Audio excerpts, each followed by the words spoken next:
தமிழக வெற்றிக் கழகத்துடைய முதல் பொதுக்குழு கூட்டத்திற்கு அழைப்பு விடுக்கப்பட்டிருக்கு. இந்த சூழ்நிலையில் தமிழக வெற்றிக் கழகம் தனித்து போட்டியிடுமா அல்லது தனித்து விடப்படுகிறதா அப்படின்ற ஒரு கேள்விக்கு விடை காணக்கூடிய முயற்சியில் இப்போ நம்ம இறங்கியிருக்கோம். அதாவது இப்போ தமிழ்நாட்டில் இருக்கக்கூடிய பிரதான அரசியல் கட்சிகள் யாருடன் தமிழக வெற்றிக் கழகம் கூட்டணி அமைக்க வாய்ப்பு இருக்கு அப்படின்னு பார்க்கும்போது திமுகவோட கூட்டணி அமைக்க சாத்தியமா அப்படின்னு பார்க்கும்போது சாத்தியம் இல்லை. ஏன் அப்படின்னா திமுகவை அரசியல் எதிரி அப்படின்னு விஜய் டிக்ளேர் பண்ணியிருக்காரு. அடுத்ததாக பிரதான எதிர்க்கட்சியான அதிமுக கூட்டணி அமைய வாய்ப்பு இருக்கா அப்படின்னு பார்த்தா 2024 நவம்பர் 18ஆம் தேதி தமிழக வெற்றிக் கழகத்துடைய பொதுச் செயலாளர் மிக முக்கியமான அறிக்கை வெளியிட்டார். அதில் அதிமுகவோட கூட்டணி அப்படின்னு வரக்கூடிய செய்தி முற்றிலும் தவறானது அப்படின்னு சொல்லிட்டு விளக்கம் கொடுத்திருக்காரு.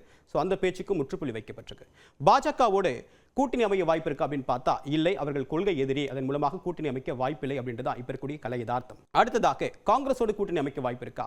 காங்கிரஸ் கட்சியுடைய தமிழ்நாடு தலைவர் செல்வ பெருந்தகை இந்தியா கூட்டணிக்கு விஜய் வரணும் அப்படின்னு ஓப்பனாவே ஒரு அழைப்பு விடுத்தாரு. ஆனா அந்த அழைப்பை தமிழக வெற்றிக் கழகம் சார்பில் ஓப்பனா ஏற்றுக்கொள்ளவும் இல்லை, நிராகரிக்கவும் இல்லை அப்படின்றது நம்ம கவனிக்க வேண்டிய விஷயமா பார்க்கப்படுது.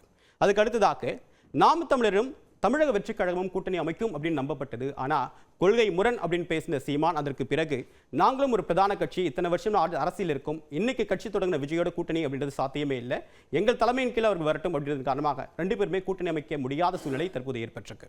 அடுத்ததாக விடுதலை சிறுத்தைகள் கட்சிக்கு தான் அதிகாரத்தில் பங்கு, அதை நோக்கி தான் விடுதலை சிறுத்தைகளுக்காக தான் இந்த ஆஃபரை முன் வச்சாங்க அப்படின்னு பேசப்பட்ட நிலையில் ஆஃபர் அரசியல்களுக்கு வேண்டாம், நாங்கள் திமுகவோடு தொடரும் அப்படின்னு சொல்லிட்டு விடுதலை சிறுத்தைகள் கட்சி ஓப்பனாகவே தன்னுடைய கூட்டணி நிலைப்பாட்டை அறிவிச்சிருக்காங்க. பாமக தமிழக வெற்றிக் கழகம் பர்த்டே விஷஸை மாறி மாறி பகிர்ந்துக்கிட்டாலும் கூட தமிழக வெற்றிக் கழகம் சார்பான பெரிய அளவுக்கு விமர்சனத்தை முன்வைக்கல. அது சார்ந்த கேள்விகளை சாரி ப்ரோ அடுத்த கேள்வி அப்படின்றத நோக்கி அன்புமணி நகர்றாரு.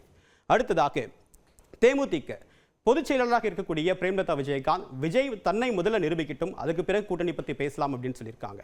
அடுத்ததாக நம்ம பார்க்கும்போது சிபிஐ சிபிஎம் போன்ற கட்சிகள் விஜயுடைய அரசியல் வருகைக்கு வரவேற்பு தெரிவித்தாலும் கூட அவருடைய நிலைப்பாடு பல தருணங்கள் அவங்க விமர்சனம் பண்ணியிருக்காங்க. இதன் மூலமாக அவங்களுடைய கூட்டணி அழைப்பை அவங்க ஏற்றுக்கொள்ளவில்லை அப்படின்றது நம்ம கவனிக்க வேண்டிய விஷயமா பார்க்கப்படுது.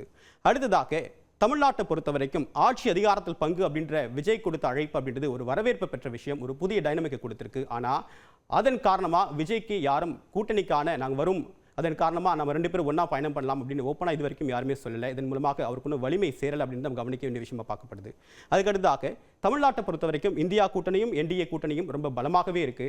விஜய் இப்போ என்ன ஆப்ஷன் இருக்கு அப்படின்னு பார்க்கும்போது அரசியலில் நிரந்தர நண்பனும் இல்லை எதிரியும் இல்லை அப்படின்னு சொன்னது மூலமாக தன்னுடைய அரசியல் எதிர்காலத்துக்கான நெளிவு சுழிவை அவர் தேர்ந்தெடுத்திருக்காரு. என்ன இறுதி முடிவு எடுக்க போறார் அப்படின்றத பொறுத்திருந்து பார்க்கலாம்.